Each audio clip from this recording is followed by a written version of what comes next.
Welcome back to the Outer Kings. Last time we conquered all this land, pretty much by abusing the Warlord Caster's Belli, but I mean it was given to us and it is a game mechanic, so can't complain too much. I'm hoping in the future they do nerf it a little bit because it is incredibly overpowered, as you can tell. What did I do in between this session and the last session? Well, I did the obvious and I restructured the entire vassal map of Cyrodiil, so basically sitting there, revoking titles, dishing them back out as and when I could. It was much more difficult to do it with this one, so essentially I opened up my vassals list here. You sort by opinion, and obviously people who are a different culture, different religion to you are going to be in the negatives. So what I did was I just revoked all their titles, more or less up to just over my domain limit, and then dished them out very slowly, obviously focusing one duchy at a time. It took quite a while. I mean, it was a hell of a long process, but we're back in it now. We're done. Everything's fine. We do have an Imperial vassal. I missed one. For the most part, anyway, if we take a look around the map, you can see that they are more or less entirely all Ayleid, besides that one Imperial there. There was another one I missed there. Chances are these have been just randomly generated by the Liege to take over certain provinces. But it should be almost entirely Ayleid Ideal Masters Worship vassals under us now, which is great, obviously. Hopefully they'll start slowly converting the provinces over to our culture and our religion. We have managed to pull on a little bit more of the worship in sort of like random areas, nothing in particular. Obviously our capital, we've randomly got this Imperial dude who's quite a big fan of them, and some of our old provinces here have been converted. As for elsewhere, fortunately we managed to stem them in before they expanded outside their own borders, but the cats are more or less done for. We've got this guy of the Rim, we've got the High King there, with pretty much nothing left. I think they'll probably be gone by the end of this episode. Did I do anything else? No, obviously I sacrificed all the prisoners that I... Oh, we did have one rebellion. It was a single rebellion when I first started revoking titles, because obviously I don't know whether they thought they could actually win it, but they all banded together. What that meant was, luckily they were all obviously deemed traitors, and when the war ended, they were all put in prison very easy, because, you know, they only had like 1,000 troops between them. Once they were put in prison, it was just a case of very quickly, and obviously instantly, if they're in prison, revoking their titles.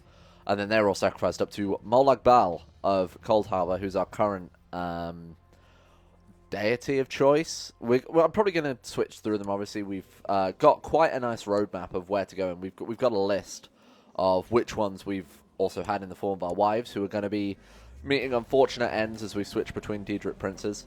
Apparently got some more prisoners here. Here you go. This is my old marshal who rebelled during the war.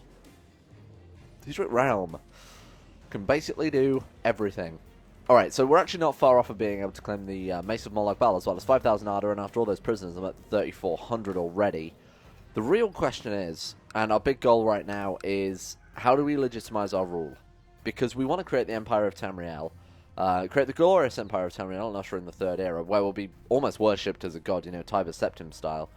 The issue with that is, we hit all of the necessary, or at least we will, if we just let the game tick, we'd hit all the necessary options. So ruling for 10 years, we're probably only a couple of years off that, bearing in mind we've only got 9 years left on our new administration. Sorry, 8 years now on our new administration modifier. 2,000 gold, which won't probably take very long at all. We're getting 54.9 gold a month, so that won't take long. The big issue is the bottom requirement there. We have to attain the Amulet of Kings, we have to obtain a legitimate claim on the Empire, we have to have Divine or Imperial Bloodline, or be the Dragonborn. All of which is very difficult to do on one character, because obviously we can't get a legitimate claim as this guy, because there was no one with a legitimate claim, and we're Ayleid, so it's not like we can say, oh, we're descended from, whatever her name was, Queen Alessa. We're not going to get Divine or Imperial Bloodline at all, it's impossible, and we can't be the Dragonborn, to my knowledge. If there's another Dragonborn, generally it's very, very rare that 2 will appear, but I think it also occurs quite early into your character's life. You think you know, notice that you're the Dragonborn pretty early on. Let's have a look if there's one hanging around now. Oh good, the map's already disappeared. Dragonborn. There is a Dragonborn actually. Ilidi Tisimir sure. She is the current Dragonborn. She's 59. She's actually a really good character. We could focus on killing off the Dragonborns, in the hopes that eventually the game will choose us. Maybe, I don't know, we've uncovered a secret power. Ooh. Or we obtain the Amulet of Kings. That's pretty much the only way I think we can ever do this. So the way the game used to work is to get the Amulet of Kings, your steward would have an option called Survey Province. And what that would do is that would find modifiers on a province, you know, timber, gold, iron, whatever. However, they've removed that button, so we've now only got the default buttons from CK2. However, it looks like Oversea Construction is essentially what we're looking to do. So if you have a look there, the third one from the bottom, Treasure Discovered, I have a feeling that's the option that superseded the Survey Province button. So the way you do that is you put your steward in the province that you want them to survey, or in this case, oversee. And if the province has rare treasures, you know, certain provinces have just a rare artifact in them as sort of like the lore of the base game. The province we're looking to put her in is Sancretor. And Sancretor is up here. It's Ninadava now, but it's Sancretor there. That's where the Amulet of Kings is lost, basically. It's in some old ruins. What we need to do is kill this dude, or find a way to revert Sancretor back to us. Maybe if we can put him in prison, I'm not sure. Get Sancretor back, and then put our steward overseeing it. Now it's a 4.41% chance per year of finding it. That's with 25 stewardship, which is insane. Obviously, that's one of the highest you could ever get. So 4.41% with an incredible steward. It's going to take a hell of a long time. I'm not doing the maths off the top of my head. Okay, I am. Like, what, 25 years on average to find the Amulet of Kings? It might not seem very long, but that is a hell of a lot of gameplay.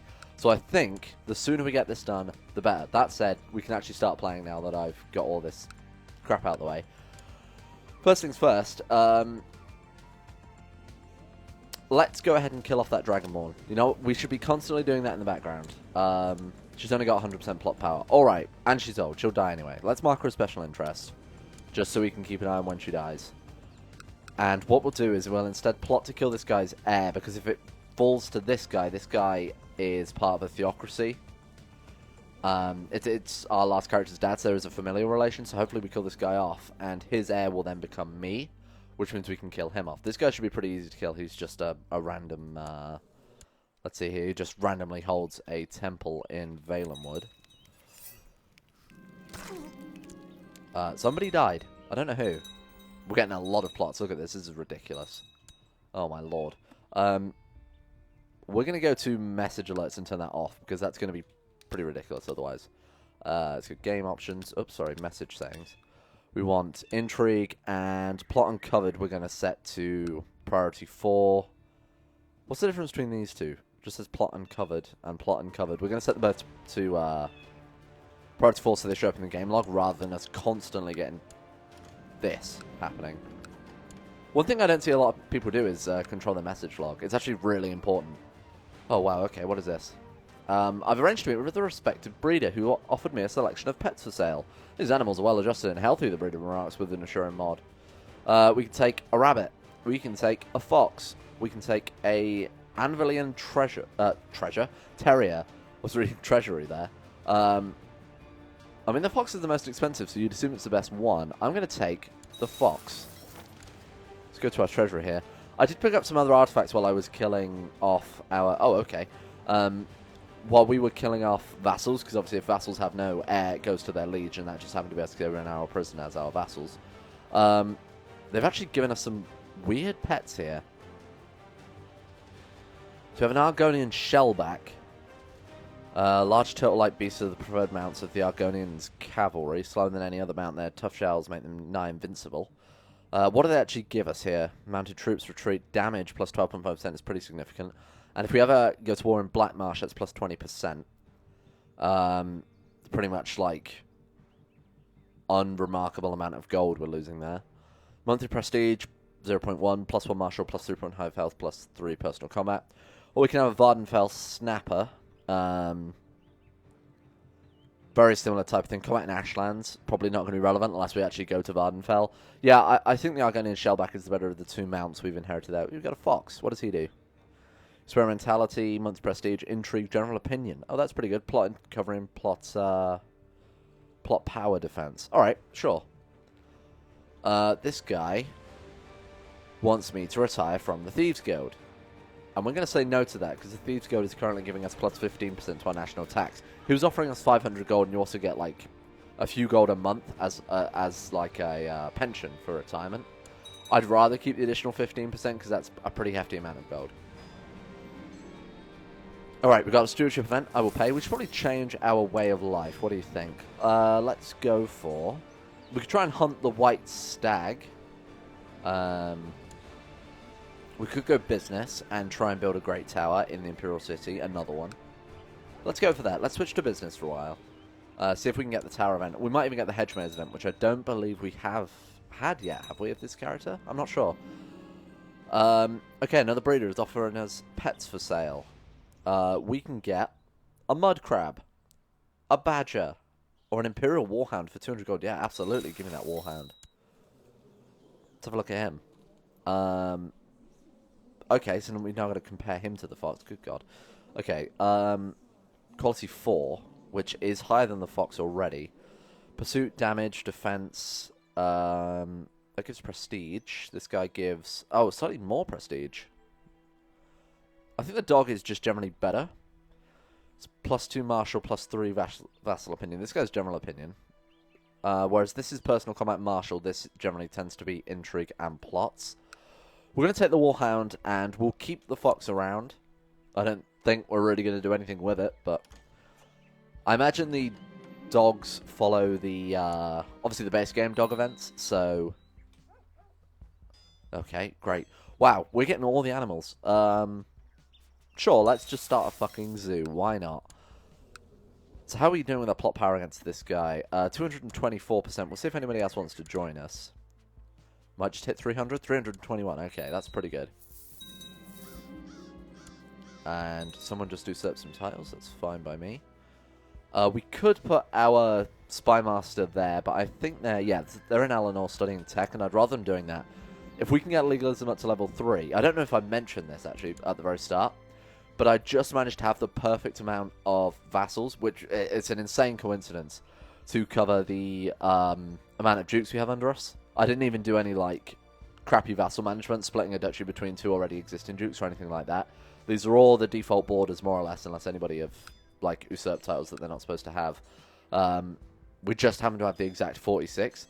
What I want to do is get legalism to level 3 and go for late administration. What that would do for us is, obviously the succession laws would be pretty nice, but legalism level 3 will grant us the ability to have an additional 10 vassals, which means if someone dies, we don't have to immediately concern ourselves with giving out titles. We can hold on to it for a little bit. Oh shit. The captured bowman reveal my name. It's not a problem. I forgot we were killing this dude rather than the actual, rather than the guy over there.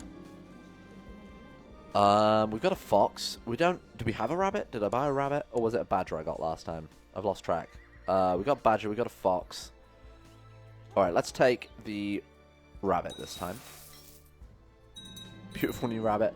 Beautiful new Colovian badger? Okay, somebody obviously died. See, this is the problem. We now have our domain limit. We inherited, what was that, the entire province? You can have that. Anger. And all of its provinces. There you go. You enjoy that? Oh, shit. Who was our husband? For some reason, I thought he was a duke, and I was gonna... I thought we were about to lose a lot of land there to a random Nord guy. Okay. That guy's dead. Let's have a look at your heir is now me. Perfect. Just to plan. It's 324%. However, this guy is a vassal, so if we try and kill him, we could have some problem on our hands. We're not a known... Oh, we are a known murderer already. So we've actually been playing the whole game dealing with that. Let's see if we can assassinate. How much will the Dark Brotherhood set us back? 1,500 gold. Let's try it with... Where's the assassinate button gone? Let's try it with the hired muscle. 750 gold. You know what? We've got 321% plot power. Obviously, the downside is if we're caught, then we're caught. Wolf. Mud crab. We'll take the wolf.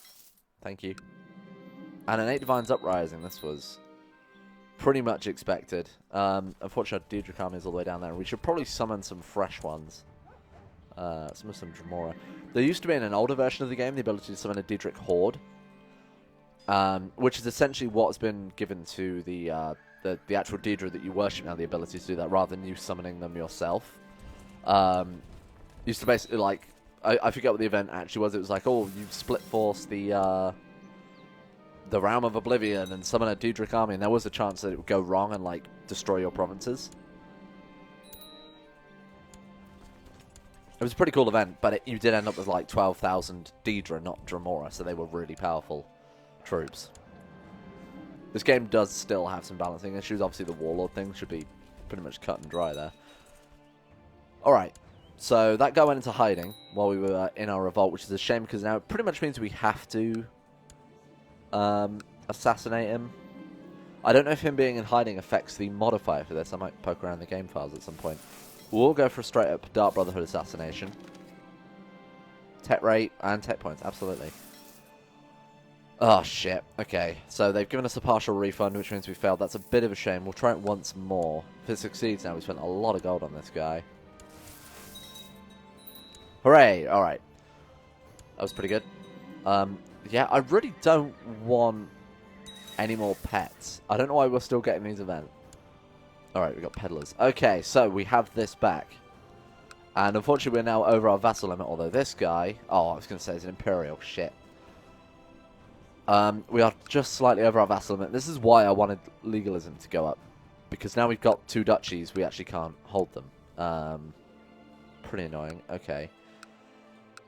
What we want to do then is... Is it better to be... I think it's better to be slightly over our vassal limit than slightly over our domain limit. I don't think we'll get that event where our province is like infested by undead or skewers or whatever. And now we have Sanctuary, we want to oversee it. And I think that's the first step. We got a random servant there. Sure, we'll try and make friends with people. What can we really do to help with our legalism? So it's culture advances. We're going to get there eventually. We're actually not too far off. Let's see if there are any culture buildings we can build in our capital. Fine Arts Seminar, that'll do. Going straight diligent, because we trained our dog. Speaking of which, let's have a look at our treasury just before we end here. So we got, there we are. Is that supposed to be a rabbit? I think someone may have sold us. Yeah. Not entirely sure that's a rabbit. I think someone might... That's an option to just destroy it. That's pretty funny. So we have 2 big old reptiles. We've got a dog, 2 badgers, a raven, a rabbit, a fox, a wolf. Oh, we got 2 dogs. Sorry. Let's hope that's the end of the event. Oh, speaking of which. Well, you know, I was really thinking I wanted a mud crab, actually. Good. You know what? Just put it in with the rest of them. There he is. What a nice guy. Anyway, that'll do for there. We managed to do what we wanted to do and grab Sanctuary back. Hopefully now, with just time, we'll get that Amulet of Kings and we can legitimize ourselves. What are we going to do after that? I don't really know. We sort of achieved everything we wanted to. I suppose we could try and conquer the whole of Tamriel, but that might take a hell of a long time. Anyway, thanks for watching. We'll be back next time.